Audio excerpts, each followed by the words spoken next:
Welcome to the machine.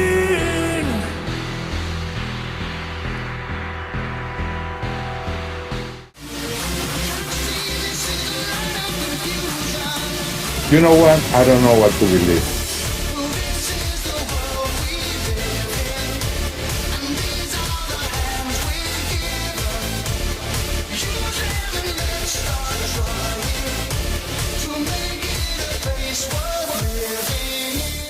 Just relax. That's it, lovely. Now, you may feel a small prick. What is it? Cutting-edge nanotechnology. Smart blood. Microchips in your bloodstream allows us to track your movements in the field. Is our lead trainer who's been here for 34 years and also recently retained training with related symptoms, patients with diabetes. You started them on treatment. You just want to follow up and see. Nurse Marina. Hello, Marina. Hello. How are you doing? Hello. Nice to see Fine, you. thank Good you. morning, Marina. How Good you doing? morning. Just try this on. Here we go. Right, so what goes on in here? Well, this is MR and the BCG and all that jazz. Because there's all these anti-vaxxers now, isn't it? Well, Marina can tell you a little bit about how we've achieved that. Marina, what do you think of anti-vaxxers? I want everybody to get a flu jab in the run-up to this winter, and that's why we're rolling out the biggest ever programme of flu immunisation, flu inoculation. Obviously, we've still got COVID, we've still got the threat of a second spike of COVID, and it's vital, therefore, to keep that pressure off the NHS by everybody getting a flu jab, and I really hope everybody will. The use of face masks, the use of all the social distancing measures really does depend on our ability collectively to get the pandemic right down and to keep it down. I'm not going to make a prediction about when these various social distancing measures will come off. Obviously, we've been able to reduce some of them. We no longer ask people to stay at home. We're trying to get back much closer to normal. But our ability to dispense with the social distancing measures will depend on our continued ability to drive down the virus. Look, I think we should rely on the massive common sense of the British people that have so far delivered the results that we've seen, and that's going to work. And the people understand the value of face masks in confined spaces. I think we rely on the public to follow the guidance and get the disease down. And I pray you're all well, because this is upon us. There is no warring against this thing the way men war. You understand? This is a dark, wicked, evil tyranny, satanic in its very nature, that is encompassing the world. And the only way to victory over this is by the blood of Jesus Christ. If you don't know him, call on his name with a sincere, humble heart, knowing you need a Savior, and that man cannot save man. It's all false hope and lies. He will guide you by his very Spirit into all truth and give you peace. What we're seeing is abundantly obvious, but I am coming on here to tell you, if you're in cities and you're getting any inclination whatsoever to get out of them, listen to that inclination, because things are coming, and they're coming rapidly. They're already threatening arrest for masks.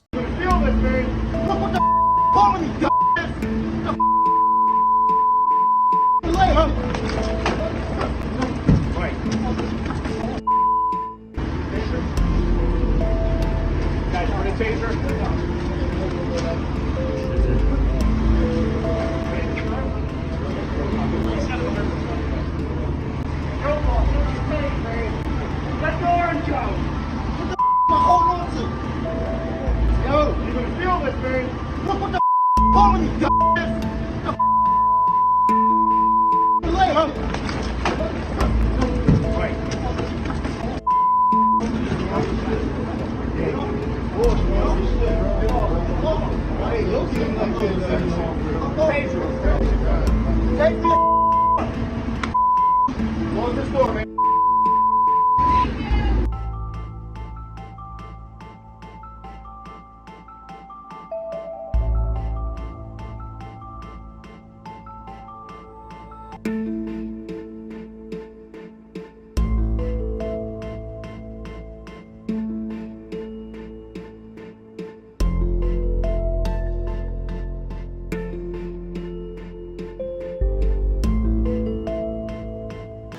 marching us rapidly into a system which I think many of us knew would one day arrive, but I don't think many of us knew would happen as quickly as it's happening at the moment. First off, take a look at this from the World Economic Forum. World Economic Forum, it's a Davos crowd led by Klaus Schwab. And here we can see an app that they're promoting called Traveling with Confidence.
Well, if that doesn't scream beast system to you, then I don't know what would.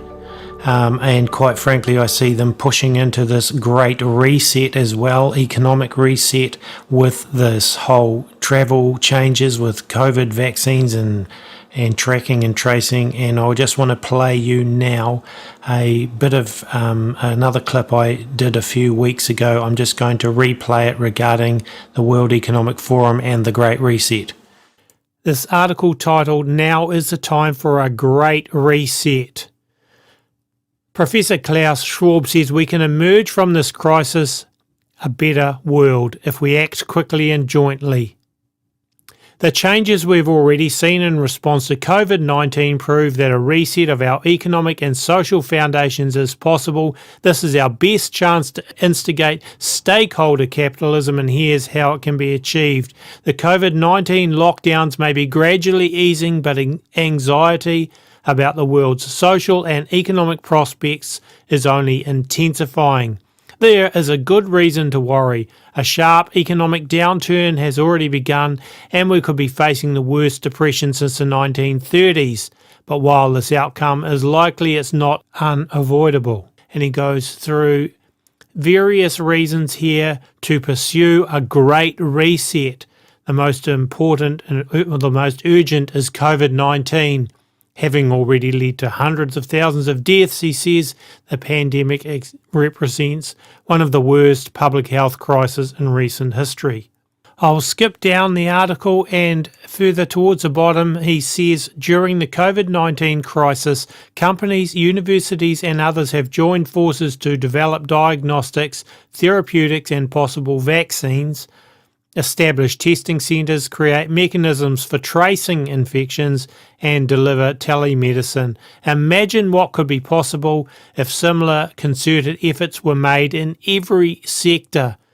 The COVID-19 crisis is affecting every facet of people's lives in every corner of the world, but tragedy need not be its only legacy. On the contrary, the pandemic represents a rare but narrow window of opportunity to reflect, reimagine and reset our world to create a healthier, more equitable and more prosperous future. Okay, now I'm just going to go back to the Strategic Intelligence website, which you actually have to be logged in to see this. I'm just going to read a little bit on this Great Reset here. It says coronavirus-related lockdowns provided a glimpse of what is possible in terms of limiting pollution, and the pandemic's human toll illustrated what can happen when health care systems and society safety nets are neglected. Now it's up to the leaders in the private and public sectors to seize the moment and help create a more equitable and sustainable society. It's very interesting how they have turned this into opportunities for reducing pollution and creating sustainable development. Now, Klaus Schwab has been a consultant in the sustainable development areas of the United Nations over the past, and there are a whole lot of other articles related to this whole Great Reset within the Strategic Alliance's website. And look at this article from June 4th on the World Economic Forum. The Great Reset, this week's World versus Virus podcast. The Great Reset, launched by World Economic Forum and His Royal Highness the Prince of Wales, seeking better form of capitalism as world recovers from pandemic. Welcomed by the United Nations, International Monetary Fund and companies Microsoft, MasterCard and BP. The COVID-19 crisis has shown us that our old systems are not fit anymore for the 21st century, said World Economic Forum Executive Chairman Klaus Schwab. In short, we need a great reset. This week's World versus Virus is entirely devoted to the launch of the Great Reset, a project to bring the world's best minds together to seek a better, fairer, greener, healthier planet as we rebuild from the pandemic. Now, one of the components of this Great Reset and everything is the vaccine, the push for a vaccine. Now, take a listen to this from Donald Trump saying that the military will be used in a powerful way to deliver the vaccines to the American populace. And then have a listen to how far advanced and how quickly Fauci and Trump are talking about this rolling out. One issue that has come up is once you do have a vaccine, how do you properly distribute it? How do you get it out quickly to millions? Well, when we have the vaccine, we have the military all lined up, and the military is going to be doing it in a very powerful manner. These are people that don't usually do vaccines. They do soldiers, and they do lots of other things that, frankly, are more difficult. But we have our general, and logistically, he's all set. Tony, do you want to say something about that? That is correct. As the vaccine rolls out, we'll be getting them distributed. And as you probably have heard, we are going to make sure that we do it in an equitable way, and it's representative of the populations who need it the most. And we have the standard way that we determine that with the ACIP working with the CDC, but Dr. Collins and Dr. Redfield have put together with the National Academy of Medicine a group that will fortify that decision-making process so that we're making sure that we're very fair and equitable in getting the vaccine distributed properly. And I think I could have Francis say that tremendous progress has been made on the vaccine beyond anything that we would have thought if you go back 6 months. What do you think? It is just, frankly, quite astounding, Mr. President. I've been at NIH for 27 years and director for 11, and I've seen some amazing things happen. But the way in which the whole research community, public and private, philanthropies, everybody has come together to work on this, not worrying about who gets the credit, trying to figure out how to strip away anything that's going to slow things down. And I think all of us, motivated by the fact that this is the most serious problem we've encountered in our professional lifetimes, even a day matters. And so that's why a lot of people look kind of sleepy, because we're all working 24/7, trying to make sure that nothing possibly slows this process down. Yeah, the vaccines. This week is a big week, as you just heard, having 2 phase 3 trials started in the very same day, this past Monday. And based upon very impressive phase 1 data showing that people who got that in the phase 1 trials developed these high levels of neutralizing antibodies that should be very predictive of protection, but you don't know until you actually run the trial in those 30,000 people. By the way, you heard earlier about coronavirus.gov, which is the place you can go to find out how you can donate plasma. There's another thing you can do if you go to that website, which is to sign up to say you're interested in a vaccine trial. And we need people to volunteer for that as well, because we're going to, with these 4 or 5 trials coming along very quickly, each of which needs 30,000 volunteers, that's a lot of people, and we need them. And Francis, we're working very well with other countries. We are indeed, and science has always been international, and it certainly is right now. And we work with our colleagues in Europe and the UK and Asia in a way that I think represents the best of the best. And again, everybody recognizes we're all in this together across the whole planet. Now, there are all kinds of angles I could come at this from, but in wanting to keep this video short, I'm going to just look at it from this angle here. An RT.com article. Bubble indemnity. Big pharma firms will not be held accountable for side effects of COVID vaccine. A senior executive for pharmaceutical giant AstraZeneca has confirmed that his company cannot face legal action for any potential side effects caused by its COVID vaccine. Those affected will have no legal recourse. I'll go down the article a bit. AstraZeneca is one of 25 companies worldwide already testing their COVID vaccines on humans in preparation for injecting hundreds of millions of people. These are flush times for Britain's largest pharmaceutical company, worth something in the order of £70 million. They have just reported bumper profits of £12.6 billion in the last 6 months alone. Now I want to go down and look at another piece of this article here. The UK government has been on a vaccine spending spree, buying 250 million doses from various big pharma outfits. America, meanwhile, is way ahead of the curve. They have a special legal framework in which no pharmaceutical companies face lawsuits for side effects of vaccines in case of public health emergencies. This legislation, known as the PrEP Act, was the product of a massive lobbying effort from the US pharmaceutical industry, which was introduced despite vigorous opposition from consumer groups.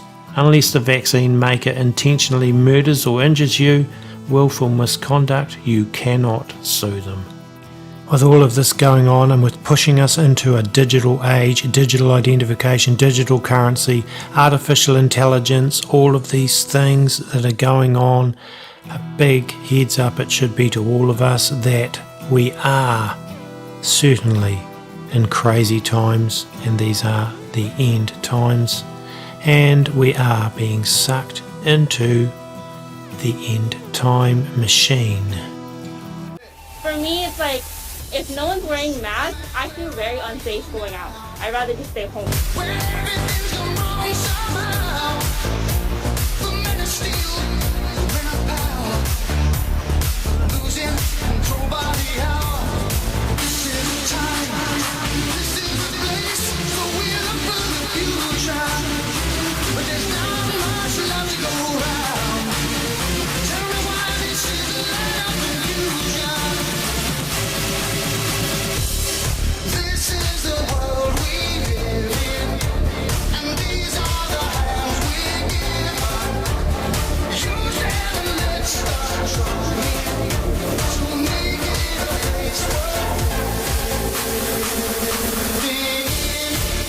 Healthy West Australians are being warned against using face masks to protect themselves against coronavirus. A safety video is going viral, showing how ineffective some can be as the nation struggles with a surgical mask shortage.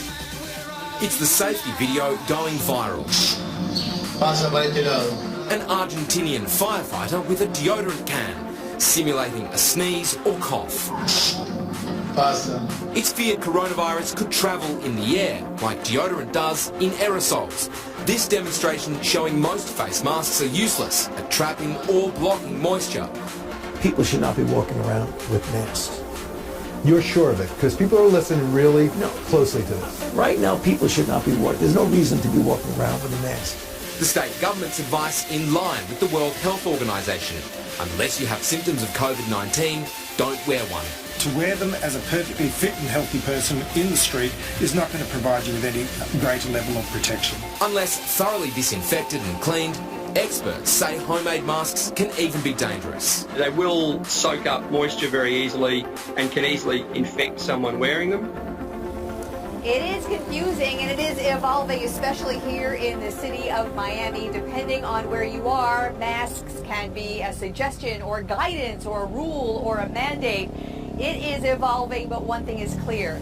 Every ounce of research shows that masks really do protect people from COVID-19. It's the legislation to mandate it. They're confining people to their homes and forcibly. A little invasive, you think, maybe?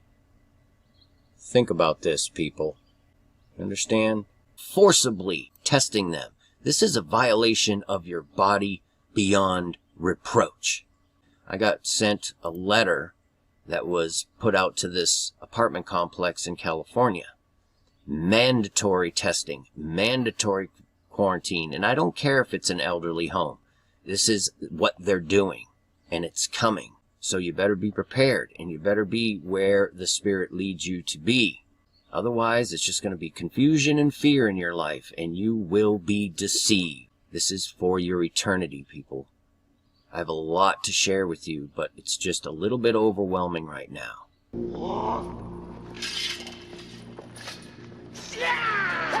down your weapons!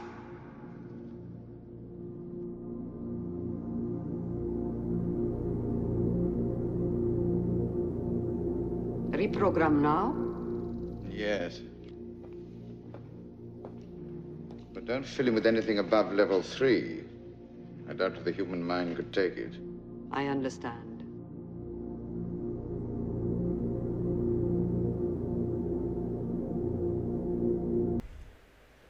And are you ready for the Great Reset? Well, you should be, because whether you're ready or not, it's coming. What you're looking at here are sculptures that originated from ancient Egypt. They're currently being held at the British Museum in London. We see here a human in the center of two Nephilim hybrids, half man, half beast. The symbolism of the beast system always gives it away. In this picture, in these ancient sculptures from Egypt, we find the kneeling, we also find the fist raised. This is evidence of that same spirit that ran ancient Egypt. What we're actually seeing here is that same Antichrist spirit from Egypt manifesting in America. Currently in America, there's a movement where many millions of people are taking a knee. We are also finding movements where there are millions of people in America raising the fist. The narrative that's in place behind these symbolic gestures has nothing to do with the actual spirit that is behind these movements and these symbols. In all nations where communist politicians and insurgents operate, these evil men and women invariably identify themselves by making the sign of the clenched fist. Some biblical authorities say that the clenched fist also represents the rebellious attitude of the people of Babylon towards the Lord God. Dr. Peter Ruckman wrote that you will find this salute being given by all members of the Communist Party in New York in the 1920s and by the Stalinist Abraham Lincoln Brigade during the Civil War in Spain in the 1930s. This salute was adopted by the Black Panthers in America during the 1960s. Liberal Afro-American leaders continue to employ this salute to this day. The clenched fist salute or hand sign is also well known in Freemasonry. It's called the first sign or due guard. In the ritual of the Select Master degree is the holding up or raising of both arms in an L or square position with the fists of both hands typically clenched. Richardson's Monitor of Freemasonry states, the signs of a Select Master are then given as follows. The first is similar to the sign of a Master Mason. The fists are both clenched in allusion to one of the penalties of the obligation, which is to have both hands chopped off to the stumps. And here we find another interesting symbol that connects Freemasonry with ancient Egypt. A detailed study of ancient Egyptian religious literature provides us with tons of useful information on topics of witchcraft and divine powers. Magic, sorceries, and spells also formed a large part of ancient Egyptian society. It's as I always say, the symbols will tell the rest of the story. There is a language of symbols, ancient, it's been with us since the very beginning. And here we're finding those connections between ancient Egypt, which worshipped the sun god, or Lucifer, openly, and the mass amounts of chaos taking place in our modern day society. All of these people are being controlled by the same Antichrist spirit. And the sad part is, the majority of them have no clue. Anyone who has actually studied Freemasonry, or perhaps been a Freemason themselves, understand the connection between ancient Egypt, the mystery schools, the mystery religions, and modern Freemasonry. The connections here can be very diverse, and the study of this connection between Egypt and Freemasonry can get very deep. It's my opinion, in keeping it simple, that the ultimate connection between modern Freemasonry and ancient Egypt is that worship of the sun god. I also believe that many of these Masons and other secret societies on very high levels are doing the devil's work on this earth. Both the ancient Egyptians and modern Freemasonry at higher levels are working to form that one world order system with a one world leader. This ancient spirit of Egypt manifests in a myriad of ways all around the world. It's not just in America. We can find the same symbolism right here. This is from a nuclear security summit that took place in 2014. Obama was there with leaders from all around the world. And as you can see, they're sitting in a circle. And just inside the circle that they're sitting at, you can see modern-day hieroglyphics all around. And what do we find right in the center? A massive pyramid on top of a sun disk. This is a direct connection back to that system, or that spirit of ancient Egypt, the mystery schools, the mystery religions.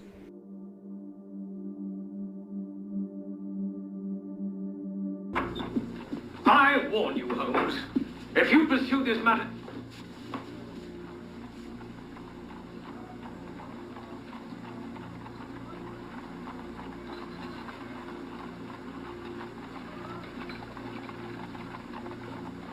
So, what the... Forgive the sleight of hand, Sir Charles. In the pursuit of criminals, one learns their devices. What is this mumbo-jumbo?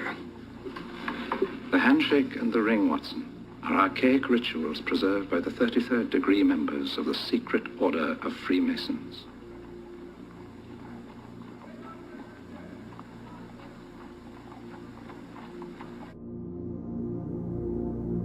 Now there's something else I want to show you. What you're looking at is a map of Egypt, and what you see right there in the center is the Nile River. And the Nile River runs the entire length of Egypt. On the east side, it's about 30% of land, and on the west side, about 70%. The Nile River is also called the cradle of civilization. And now we go to a map of America. And what do we find in America? The Mississippi River. And the Mississippi River runs the entire length of America. On the east side, about 30% of the land. On the west, about 70% of the land. It's also interesting to note that the Mississippi River is considered the cradle of American civilization. And here's something else to take note of. Looking back at the map of Egypt, looking back at the Nile River, we find a city on the river called Memphis. And of course, in America, we also have a city named Memphis that sits on the Mississippi River. And it just so happens to have a massive pyramid in the city as well. It also has a statue of Ramses the Great in front of the pyramid. Even taking a look at American currency, we notice the two triangles, the pyramid and the capstone above it. The top capstone of the pyramid is not in place, and that's for a reason. It's denoting an unfinished situation. The capstone is detached from the bottom portion. And interestingly, the Great Pyramid of Egypt was never finished. So this unfinished situation was planned to remain in effect until the old world order was destroyed and replaced with a new world order. In Genesis, God stopped the tower and city of Babel from being built. Satan wants the work to continue, which will usher in the reign of the man of sin and world dictatorship. Here's another way that we find that same spirit manifesting in our modern world. Just a few years ago, there were some museums that were putting on a display called King Tut and the Golden Age of the Pharaohs. And for whatever reason, they chose to take a 26-foot-tall statue of Anubis, the god of the dead, and put him on his own world tour. And even more interesting, this same statue of the god of judgment, Anubis was a god of judgment, this same 26-foot-tall statue ended up settling at the Denver International Airport. The Denver International Airport is one of the most significant areas in the world when it comes to the occult being hidden in plain sight. There are also obvious Freemason connections to the Denver International Airport, and here we find that connection back to ancient Egypt, the mystery schools, the mystery religions. The god of death went on a world tour just a few years ago as a symbol of what's to come. For many years on my channel here, I've been showing people how this beast system is manifesting and growing. And the spirit behind that beast system, the beast itself, comes to us in many forms. Here's something else interesting I wanted to point out. I don't know if you had a chance to read this. Archbishop Vigano's powerful letter to President Trump. Eternal struggle between good and evil playing out right now. This is a paragraph from that letter, but there's something in this I really want to point out near the end. It says, "We will also discover that the riots in these days were provoked by those who, seeing that the virus is inevitably fading and that the social alarm of the pandemic is waning, necessarily have had to provoke civil disturbances, because they would be followed by repression which, although legitimate, could be condemned as an unjustified aggression against the population. The same thing is also happening in Europe, in perfect synchrony. It is quite clear that the use of street protests is instrumental to the purposes of those who would like to see someone elected in the upcoming presidential elections who embodies the goals of the deep state and who expresses those goals faithfully and with conviction. It will not be surprising if, in a few months, we learn once again that hidden behind these acts of vandalism and violence, there are those who hope to profit from the dissolution of the social order so as to build a world without freedom." And here's the really important part: salva et coagula, as the Masonic adage teaches.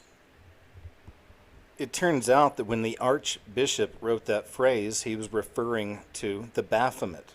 The Baphomet being one of the most well-known and recognized symbols of the beast. The meaning is component elements being synthesized into a new substance and of the heavenly, thereby manifesting into the earthly. So this encompasses as above, so below. But it's also interesting to point out that Baphomet itself is a transgender. So in a sense, these are the elements being synthesized into something new. It's also interesting to note that J.K. Rowling, the author of the Harry Potter series, has the exact same phrase tattooed on her wrist. We are dealing with an ancient spirit. We are also dealing with millions of people that are a part of that satanic hive mind.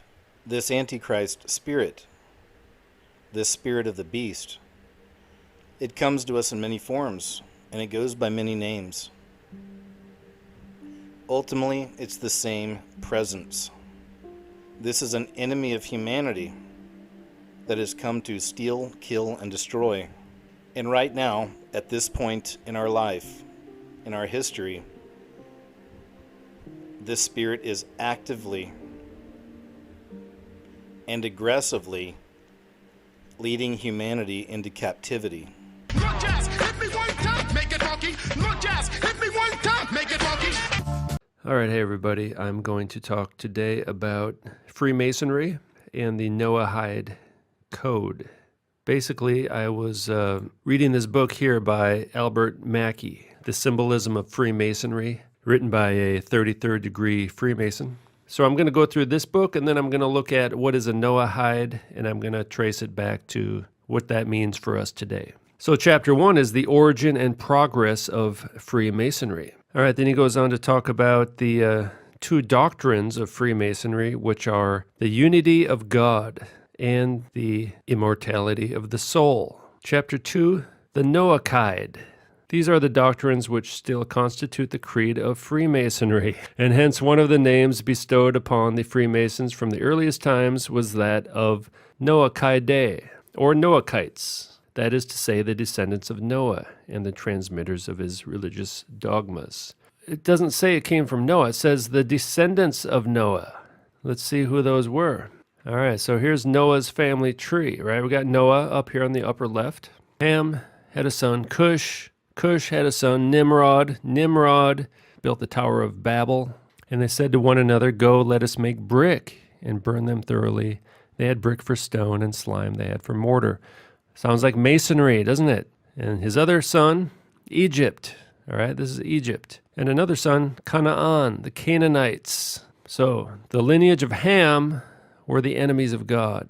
But they are technically descendants of Noah. Freemasonry came from the descendants of Noah. So Ham was trying to bring back the pre-flood Nephilim kingdom.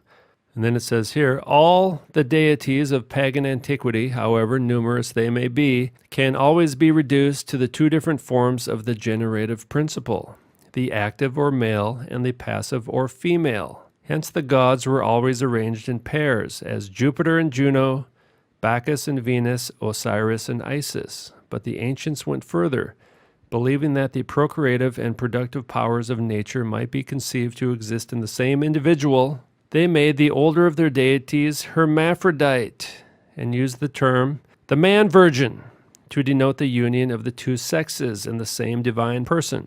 What's the unity of God? The male and the female combined into one body, the hermaphrodite God. Elsewhere, I have very fully alluded to the prevailing sentiment among the ancients that the supreme deity was bisexual or hermaphrodite, including in the essence of his being the male and female principles, the generative and prolific powers of nature. This was the universal doctrine in all the ancient religions. They all taught that God, the Creator, was both male and female. In Kabbalah, a hidden meaning is often deduced from a word by transposing or reversing its letters, and it was in this way that the Kabbalists concealed many of their mysteries. Lancy applied this Kabbalistic mode to the Tetragrammaton when he found out that IHOH being read reversely makes the word ho-hi. So basically he's talking about reading the word backwards may reveal the true name of God. But in Hebrew, ho is the masculine pronoun equivalent to the English he, and hi is the feminine pronoun equivalent to she. And therefore the word ho-hi, literally translated, is equivalent to the English compound he, she. That is to say, the ineffable name of God in Hebrew, being read Kabbalistically, includes within itself the male and female principle. It's another pregnant proof of the connection between Freemasonry and the ancient mysteries. See right there, he's saying Freemasons believe that the true name of God is he, she, that God is a she-male. They're calling God a ladyboy right here, all right? And here perhaps we may begin to find some meaning for the hitherto incomprehensible passage in Genesis. No, it's not incomprehensible. It's very simple. I will explain it. Genesis 1 is a broad overview of the entire week of creation, creating everything. It's not a detailed focus on creating human beings, which we do get in chapter 2. All right, so God created man in his own image. In the image of God created he him. All right, you see that? God created him. Singular, masculine pronoun. Who could that be? It could only be Adam. It can only refer to one person, and it's in the masculine form. And this is his, another masculine pronoun. And God is always called the Father, right? Even by Jesus, called the Father all the time. Okay, now there's a semicolon. There's a little pause there, right? Male and female created he.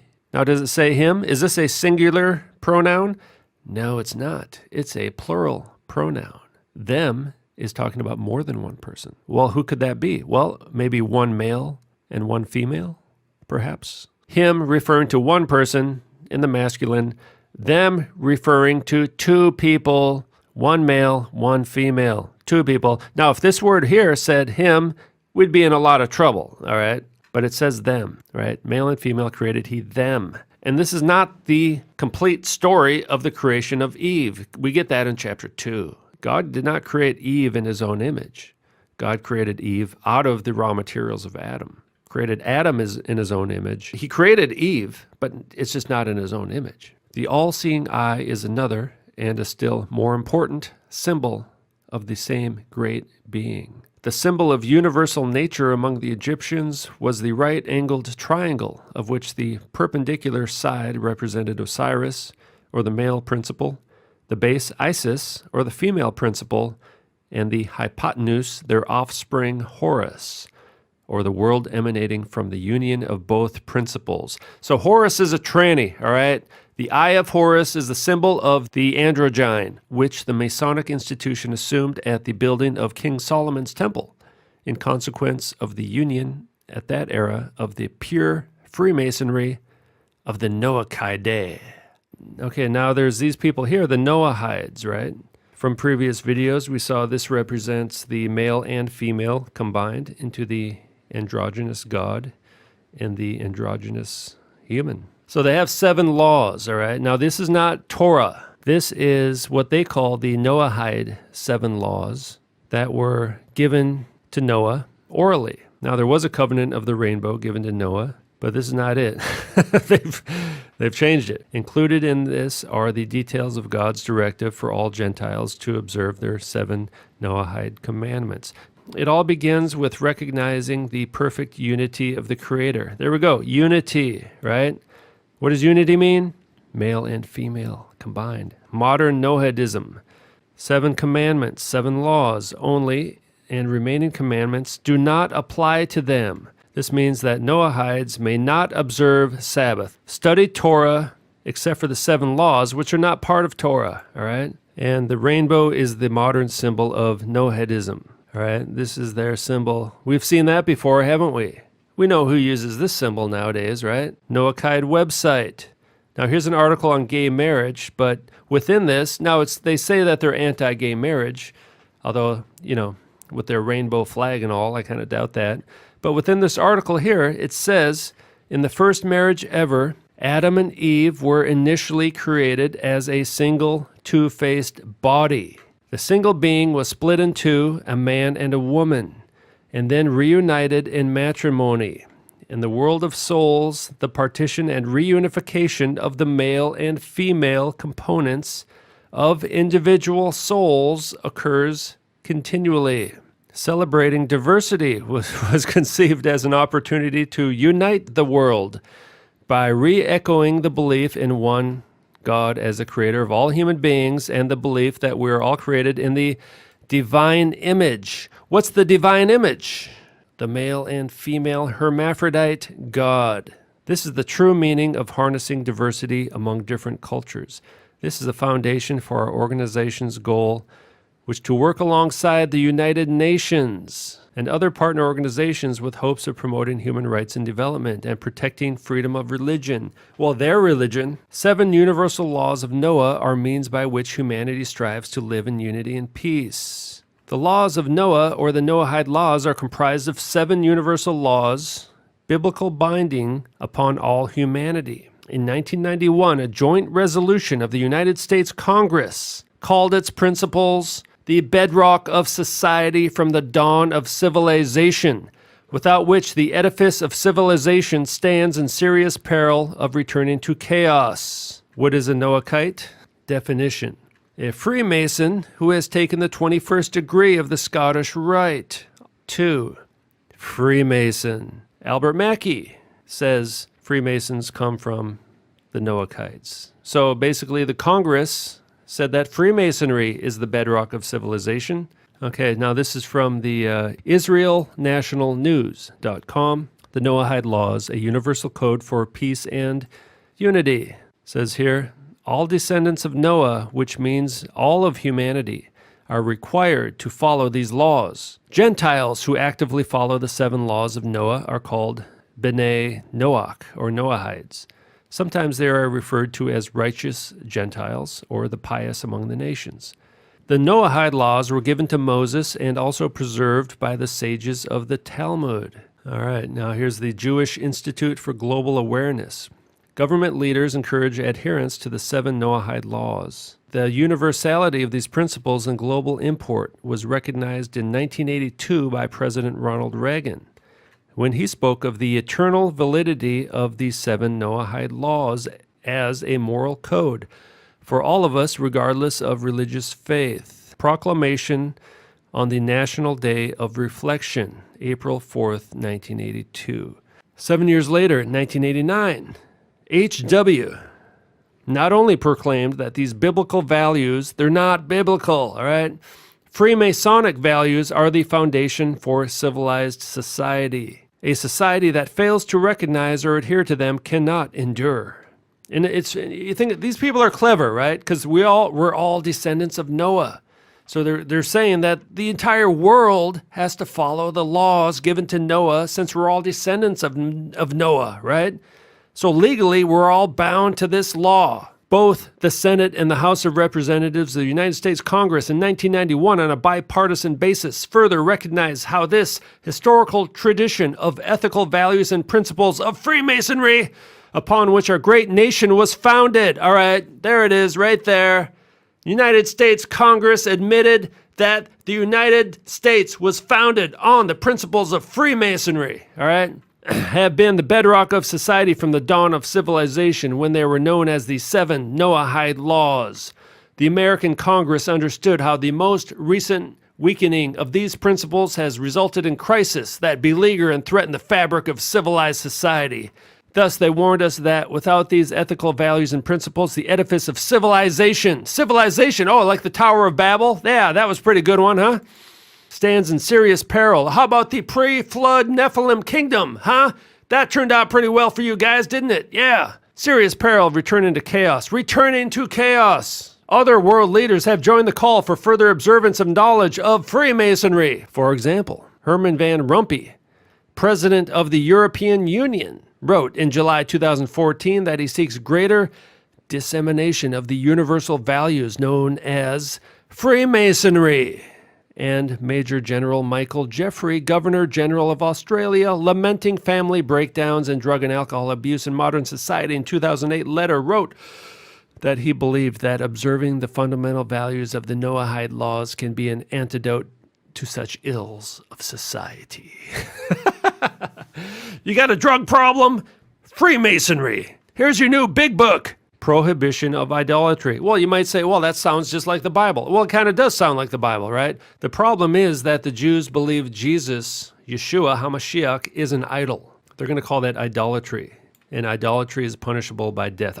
Breaking any of these laws is the death penalty. This is the New World Order religion. Right here, 7, create a fair and righteous judicial system to enforce the other 6 laws and all other laws consistent with them. Idolatry, worshiping false gods. The Hebrew term for idolatry, whatever, it means strange worship, in the sense of being outside the boundaries of that which is permitted by denying pure monotheism. The worship of anything other than God constitutes an act of idolatry. This includes deifying any object other than God, including a deification of the human being. Right? But they're going to include Jesus in this, right? President Bush Roadmap to World Peace, press release. President George Bush confers with Noahide.org to discuss the importance of 7 universal Noahide laws. Among the religious leaders was Rabbi Dr. Yaakov Cohen from Melbourne, Australia, who represented the Worldwide Institute of Noahide Code, an organization dedicated to promote the Noahide Code of 7 universal laws. Rabbi Cohen presented the roadmap to world peace, explaining that the Noahide laws can unite all of mankind. When humanity is unified, when humanity becomes androgynous, hermaphrodite, by its highest common denominator, genuine peace and harmony will flourish throughout the world. Okay, now this is George Bush, George H.W. Bush, writing in 1989. The principles of moral and ethical conduct that have formed the basis for all civilizations come to us in part from the centuries-old 7 Noahide laws, otherwise known as Freemasonry. They basically passed some kind of resolution to designate these 2 days as Education Day USA. They also, in doing that, they officially pronounced Freemasonry as the foundation of the universal law for humanity. That's official law in the United States is Freemasonry. That's kind of covertly what they did. And now there's all kinds of, conspiracy websites and stuff. So you got Talmudic law has infiltrated America. The judicial system is a criminal conspiracy. All non-Jews beware. They're going to use this to bring back the guillotine. Part of the laws of the Noahides are, if you break the 7 laws, death by beheading with a guillotine. Moses, our teacher, was commanded by the Almighty to compel the world to accept the commandments of the sons of Noah. Anyone who fails to accept them is executed. Whereas the justified preoccupation with these crises must not let the citizens of this nation lose sight of their responsibility to transmit these historical, ethical values from our distinguished past to the generations of the future. So 1991, the year in which we turn to education and charity to return the world to the moral and ethical values contained in the 7 Noahide laws. Freemasonry. And this will be reflected in an international scroll of honor signed by the President of the United States and other heads of state. And think about 1991, right? This is the year H.W. was giving those New World Order speeches, all right? Let's listen to what he has to say. What is at stake is more than one small country. It is a big idea, a new world order, where diverse nations are drawn together in common cause to achieve the universal aspirations of mankind: peace and security, freedom, and the rule of law. Such is a world worthy of our struggle and worthy of our children's future. The law. He was talking about exactly what it says here, returning the world to the law of the Noahides, making Freemasonry the law of the entire world. The alchemist's great work. In alchemy, the great work is producing the perfect androgyne, or mankind restored to wholeness. I'm going to start beheading people who have the witness of Jesus and the Word of God, because everyone else is going to become a tranny. The inventors of vaccines have chosen a belief system whereby infants are all born with inadequate immune systems, and that the only way they can be saved from hepatitis B, rotavirus, etc., the infant vaccines, that the only way they can be saved from these diseases is getting vaccines into them as quickly as possible in multiple injections. So why do we need multiple injections? Okay, so anyway, she's gonna also move ahead, and then she makes another statement that's pretty shocking, because when you think about it, these people who are doctors, scientists, and all of that, they have worked their way into our psychology to make us believe that we're not fit for this world unless they actually do something for us, or that doctors actually perform some sort of technique of magic on us that will keep us alive. And she talks about, one of the things that she talks about, she says that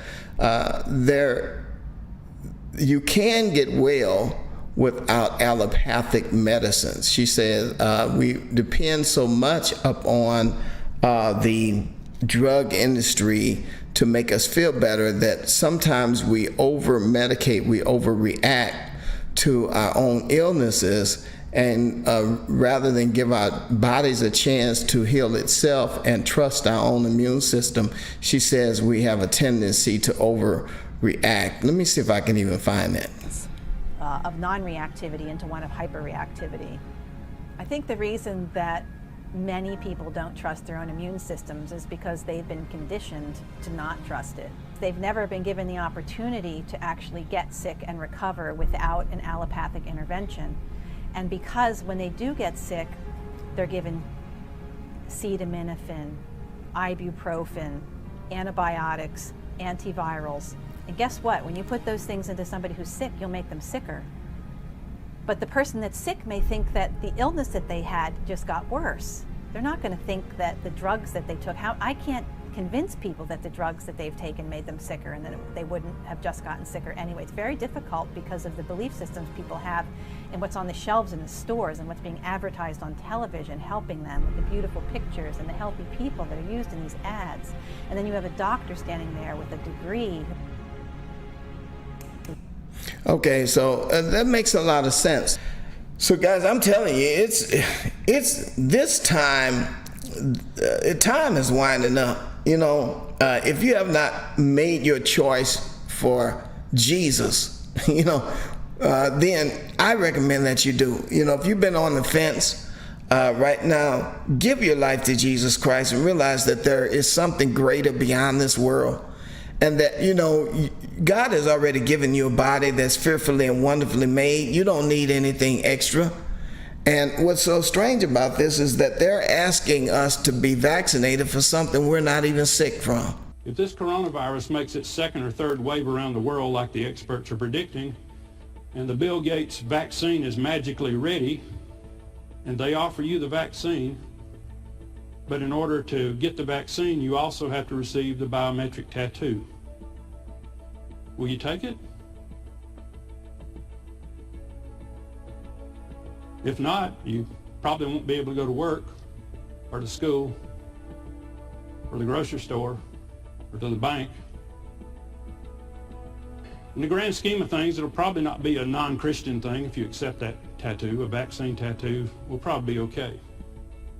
But later on, if we carry out this philosophy to Revelation chapter 13, when it's not just about a vaccine, but when you're required to swear allegiance and be willing to worship the exalted leader of the United Nations, or whatever the name is called at that point, to prove your loyalty to the UN, then you must take this biometric tattoo.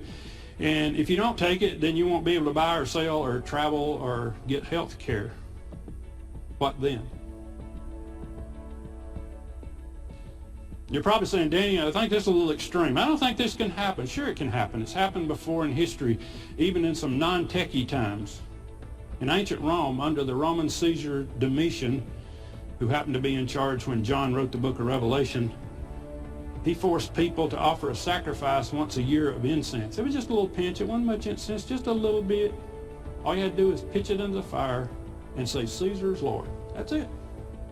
And you're a good Roman citizen, and life goes merrily along. But that was a problem for some folks called Christians. They refused to take the pinch of incense and pitch it in the fire, and they refused to say, Caesar's Lord. Instead, they said, Jesus is Lord, and they and their families were thrown to the lions or given some other horrible punishment. This is a plan that was agreed to by 179 nations. It's called the Agenda for the 21st Century. It's a totalitarian state being developed right now all over the world. It is the inventory and control plan. Inventory and control of all land, all water, all minerals, all plants, all animals, all construction, all means of production, all food, all energy, all information, and all human beings. Everything happening right now is about us. Those that love God. Those that love Christ. This is from July 11th, 2020. 3 churches burned in just over 24 hours. But you wouldn't know it if you watch national news. They're all on the same script. 2 days ago, investigation continues into arson at 100-year-old rural Missouri church. 5 days ago, churches report Chicago officials are threatening to bulldoze their facilities for not complying with C-19 mandates. 3 days ago, Virgin Mary statue set on fire outside Boston Church. 3 days ago, college Democrats, Satanists, and witches team up to shut down young conservatives of Texas chapter. The Baphomet is in the church.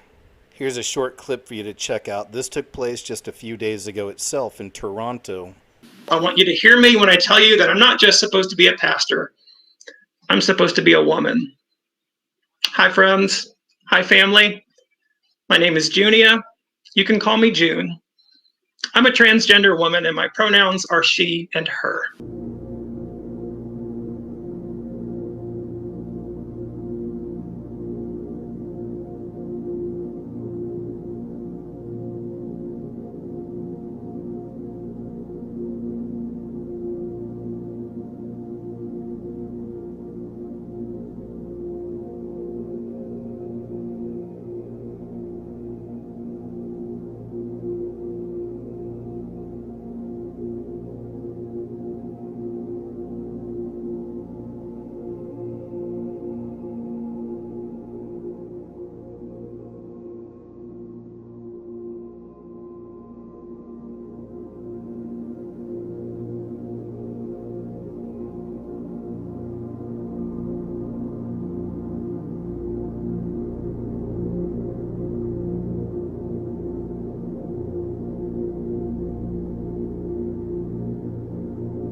Most Worshipful Grand Master, on behalf of the Brethren of Royal Somerset House, Most Worshipful Grand Master, our ceremonies and forever remind us of our incomparable heritage and the birth of organised Freemasonry, stressing the deep and sincere loyalty and affection felt by the Brethren of the United Grand Lodge of England for their Grand Master.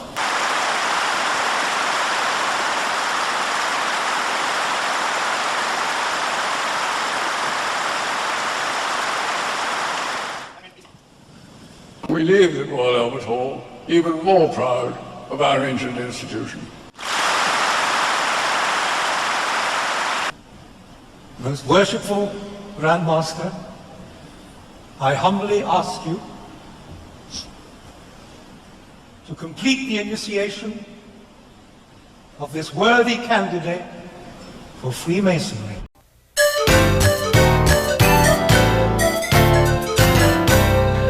Hey there, it's us again. This is my brother Peter, Mom and Dad, and I'm Dasha. Today, we're going to be showing our friends Andrew and Lisa the basics of the internet, and we thought you might want to come along. It'll be cool. Now here's a little background. When we installed internet access on our computer, I got the whole family involved. It's true, everybody had their own tasks to do. It was a lot of work, but it was really worth it. Now that I've gotten on the internet, I'd rather be on my computer than doing just about anything. It's really cool. The internet gave us a whole world of exciting new possibilities. So I guess this is a story of how it changed our lives. Maybe it will yours too.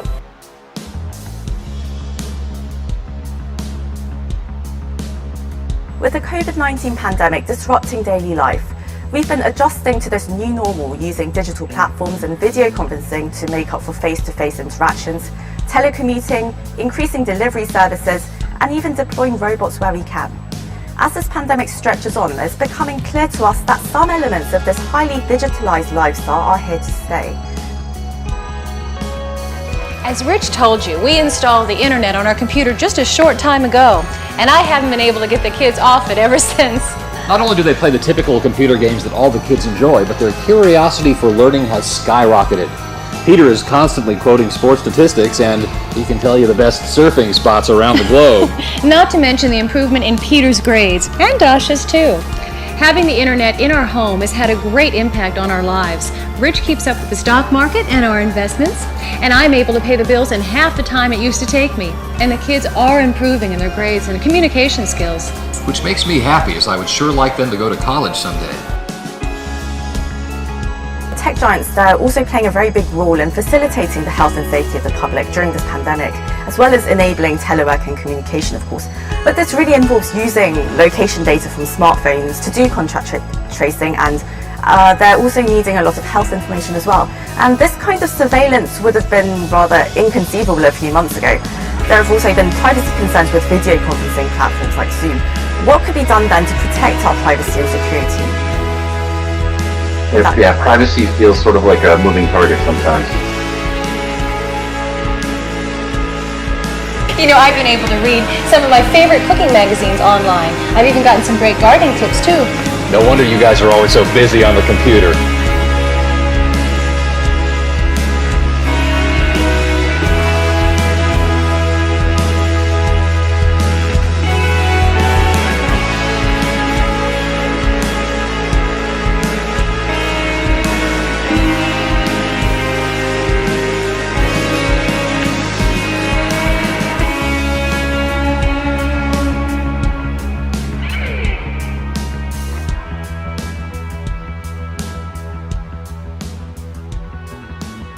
Which makes me happy, as I sure would like them to go to college someday.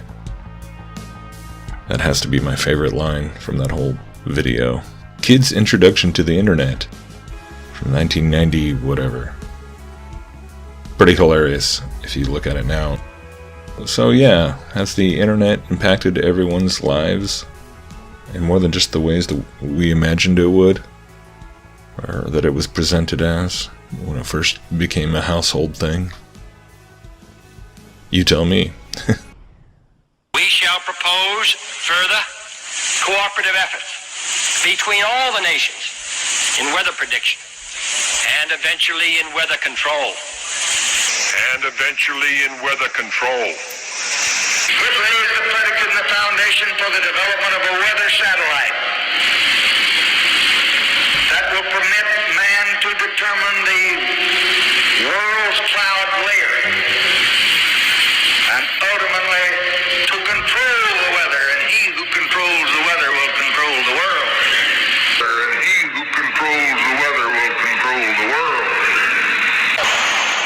Despite the cost, however, NASA does need to test these engines once in a while.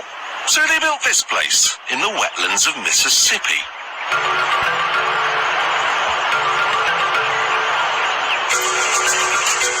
The first thing they installed was a huge loudspeaker, through which they played white noise to simulate the sound of a rocket.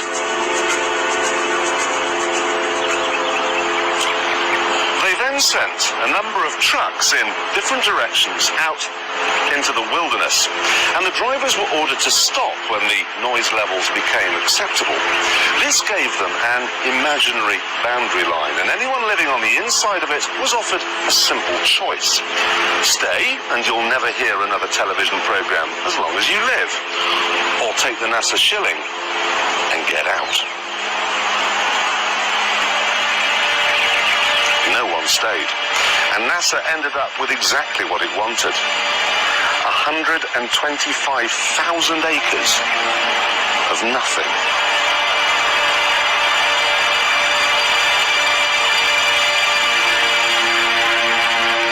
They even had to move 5 cemeteries, because the noise they were planning on making would wake the dead.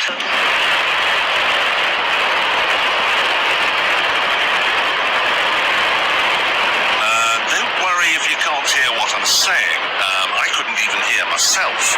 This is the loudest sound you could possibly conceive. And as it turns out, the cleanest.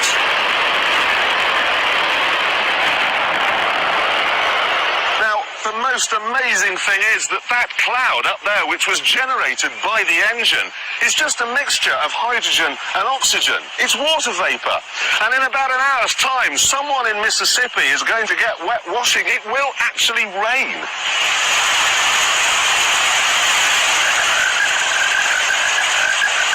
I told you. It's raining. That's unbelievable. Oh. NASA's playing God. It's making its own weather. NASA's playing God. It's making its own weather.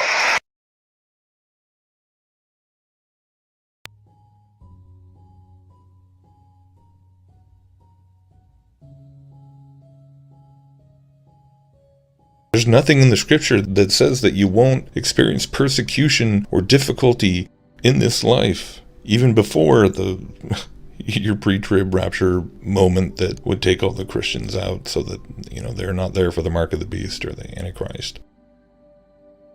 So it's like even there, I have a different eschatological perspective on that point, but nevertheless, we can still agree and that these things have been happening in the past. They're not new. This is not some crazy theory. Totalitarianism is not a theory. Communism is not a theory. Do men with warped beliefs and godless ideologies come together and cooperate and conspire to bring about all kinds of... At one point, do you just have to stop hiding behind the conspiracy theory deflection mechanism? Because that's really what it is. Either you believe in evil or you don't. At the very bottom line, you could summarize it all as just man conspiring against God in the end. But maybe that's what I think is weird, is that maybe that's the concept that really isn't there. That I don't know that a lot of Christians who have such difficulty with these kinds of topics and these kinds of questions, do they really believe that man is in rebellion against God? That the reason Satan is able to orchestrate and to infiltrate and to deceive humanity on massive levels with things like, Darwinism, or the Big Bang, or infanticide, otherwise known as family planning, or all sorts of things. It's because of people's own rejection of God, because their deeds are evil. I mean, even if the mark of the beast is 100 years away, does it ultimately make any difference to the basic question of, are you really so afraid of dying from a disease and not having enough healthcare infrastructure in place to save the maximum number of people according to the models and according to the experts? Even if there really were people dying in hand over fist, even if there really was like a plague straight out of the X-Files where your eyes turned black and anyone who came into contact it was just done. I mean, it would kind of make sense, right, to shut down the whole world economy if it was like something out of a horror sci-fi movie. It makes sense that the world could be so easily manipulated through fear of death because they are still afraid of death, because they have no hope in the resurrection. So if your hope is in the resurrection, and you know that it's appointed unto once a man to die and then face the judgment, if you know that every time you walk outside there's a million different ways your life could end in a moment, and God is ultimately in control of it all, and you don't just hide in your house and pray for the day when technology can deliver everything to your front door. I mean, good grief. Or maybe I think some of them are just still trying to convince themselves that it's just temporary, it's just temporary. You're making a big deal out of nothing because it's all going to go in. They're just in denial at that. Even though it's just being said point blank in the media, in everything, that there's no going back to normal.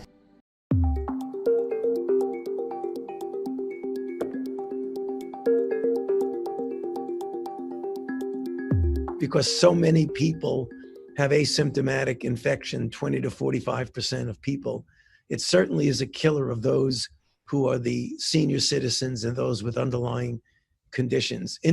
Occasionally, you have an exception. We have a perfectly young, healthy person has very serious disease and died. That's a minority of that. But I don't see this disappearing the way SARS-1 did.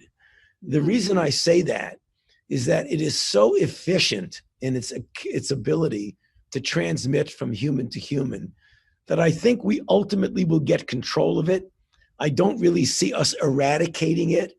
I think with a combination of good public health measures, a degree of global herd immunity, and a good vaccine, which I do hope and feel cautiously optimistic that we will get. I think when you put all three of those together, I think we will get very good control of this. Whether it's this year or next year, I'm not certain. But I think ultimately, with a combination of good public health measures and a vaccine, that we may not eradicate it, but I think we will bring it down to such a low level that we will not be in the position that we're in right now for an extended period of time. There's the new normal. There's no in-depth, connect the dots with a giant conspiracy collage on the wall necessary to figure out that the numbers don't add up, that the reaction doesn't add up, that destroying millions upon millions of livelihoods of families does not add up to try and save. It's all about the respirators. What happened to the respirators? We don't even hear, nobody's talking about the respirators anymore. It's all about new cases, right? You just literally change the emphasis whenever you want. Groupthink is real. Newspeak.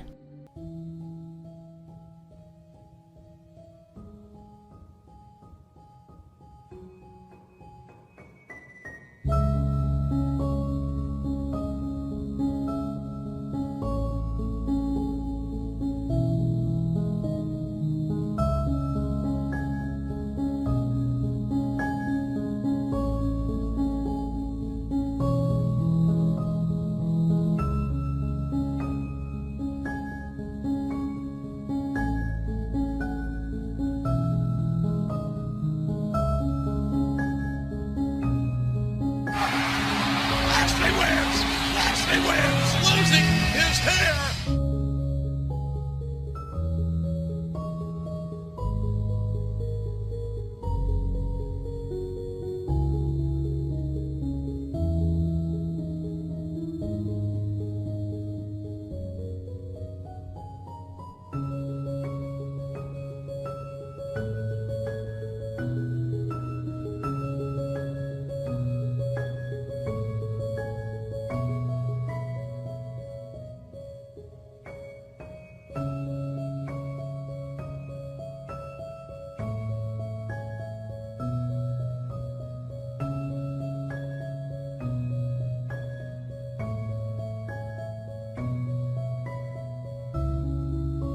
This will be the year the American people say enough is enough.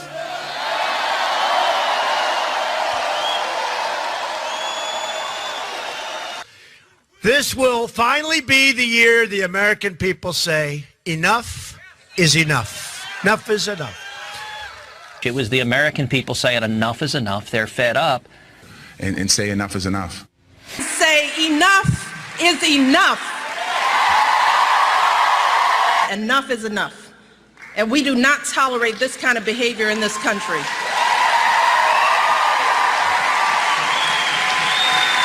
Me, the guy who hosted The Apprentice and sold steaks. But enough is enough. It has to be stopped. It has to be stopped now. Enough is enough. Enough is enough. Enough is enough.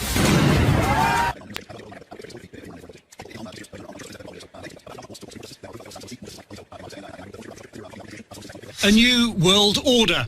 President Trump's foreign policy mean a new world order.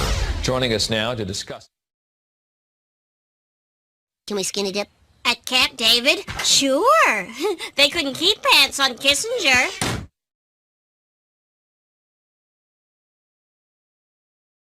There's a need for a new world order. A new world order can be created. Without my help and knowledge, every one of you will be dead. Got a name? Trump. I bet it fits. Your name is Trump? How long are you gonna let this con man walk around town? Be careful, son. I can sue you. I don't intend to sit here and be insulted, Sheriff. If your people don't want my help, I can go elsewhere. Wait a minute, Mr. Trump. You don't talk for the rest of us. Since the sheriff wouldn't stop Trump, Hobie had to find somebody who would. You hear about Trump? Yes, sir. What are you gonna do about him? What do you want me to do? Stop him. Now, there's nothing in the world can change their minds. And anybody who tries to could end up getting hurt. They're not going to listen. Well, there's got to be some way to stop him. Well, if there is, I don't know it. It's funny how a big lie can make us all kids again. Why has nobody been to the moon in such a long time? That's not an 8-year-old's question. That's my question. I want to know, but I think I know. Because we didn't go there, and that's the way it happened. And if it didn't happen, it's nice to know why it didn't happen, so in the future, if we want to keep doing something, we need to know why something stopped in the past that we wanted to keep it going.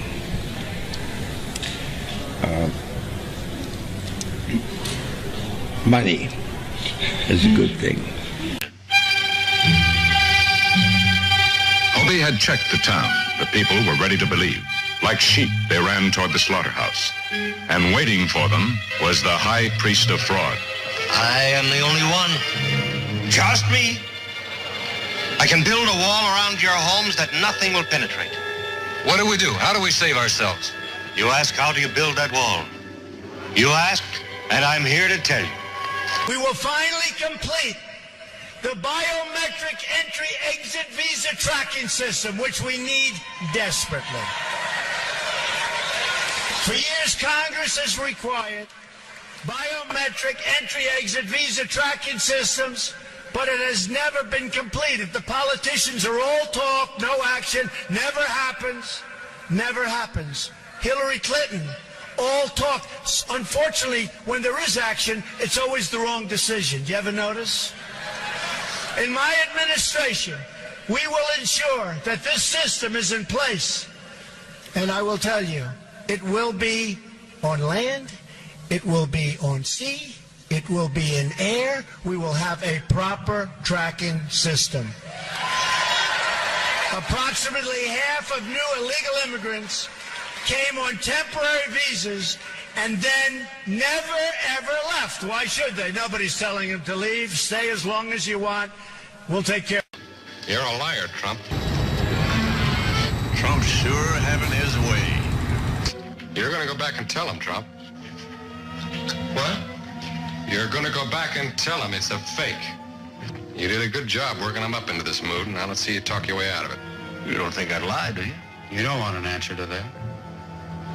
You know, I don't need you now. Every minute you're alive, my neck's in trouble. And there was a saddlebag.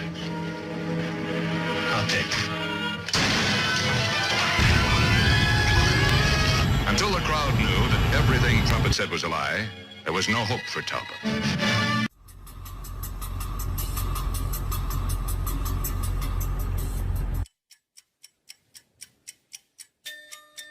This is a computer chip designed to emulate how the human brain thinks, which IBM successfully developed and revealed to the world. In the future, wearing a similar device, you might be able to access the unlimited knowledge of the internet directly into your brain. In the future, with a combination of robotic enhancements and genetic engineering, you might have a perfect body. There's room to debate precisely when this will happen, but such a world is coming. And know that I am God. I will be exalted among the nations. I will be exalted in the earth. The Lord of hosts is with us. The God of Jacob is our refuge.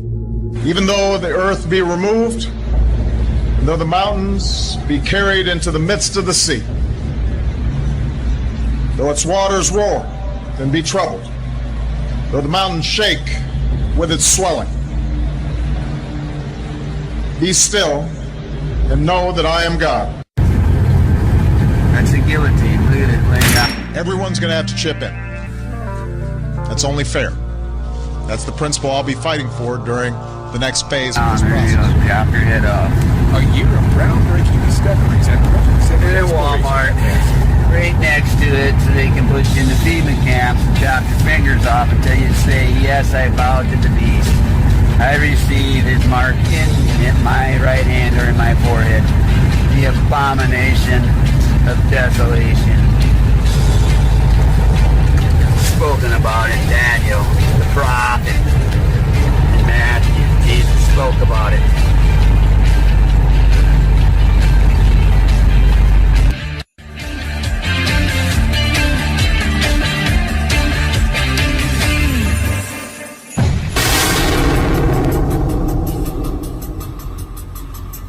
Be a part of your army, and I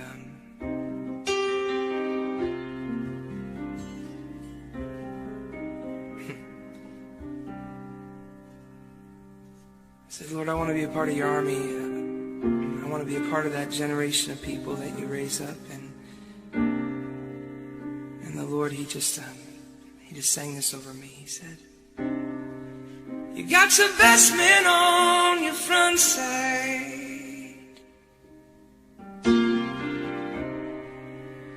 You always show your best side.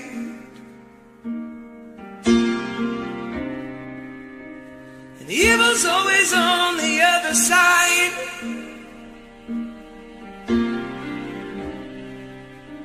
You say this is your strategy.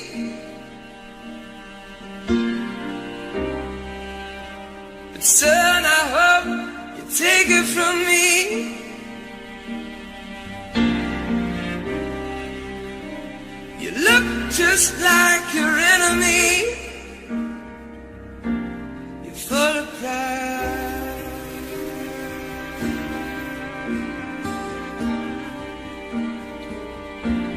You're full of pride.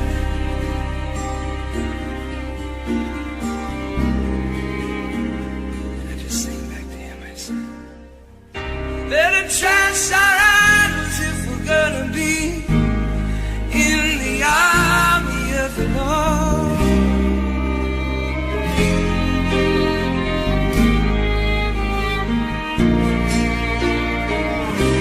The greatest idol is you and me.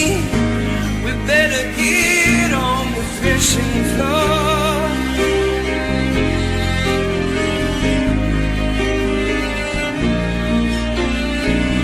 When will we learn that God's strategy is giving glory to the Lord?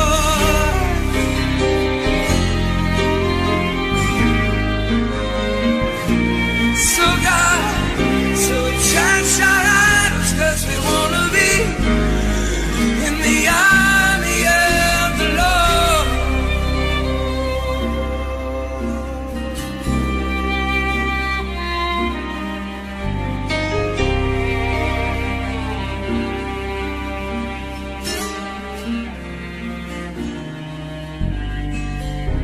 Star, how beautiful you shine. It shines more beautiful than mine. You shine from sea to shine and sea. Worldwide is your strategy.